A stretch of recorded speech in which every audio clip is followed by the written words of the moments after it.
Hi అండి అందరికీ. నేను తెల్లగల్జేరని ఆకు కోస్తున్నానండి. తెల్లగల్జేరని దీన్ని కిడ్నీలో స్టోన్స్ ఉన్నవాళ్ళు వాడుతూ ఉంటారండి. ఆయుర్వేదిక్‌లో కూడా వాడతారండి దీన్ని ఎక్కువగా. దీన్ని ఆయుర్వేదంలో పునర్నవ అని పిలుస్తారండి. ఆ పునర్నవ అంటే మీనింగ్ ఏందంటే ఒంట్లోని కణాలని పునరుద్ధం చేస్తుందంటండి. అందుకని దానికి పునర్నవ అని పేరు పెట్టారంటండి ఆయుర్వేదిక్‌లో. అది తెగ ఉందండి. గుళ్ళు అయితే ఎక్కడ పడితే అక్కడ బాబోయ్ పొరగంటాకు ఒకటి, తెల్లగల్జేరు ఒకటి తెగ ఉందండి. మా ఊర్లో ఉండేది కానీ దీన్ని ఎవరు వండుకొని తినరండి. పొలాలు గట్టున తెగ ఉండేది కానీ ఎవ్వరు తినరు.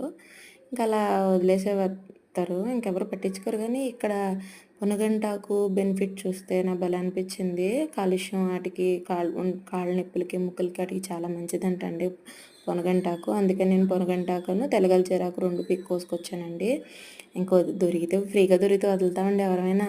దొరికింది కదా అని కోసుకొచ్చేసానండి.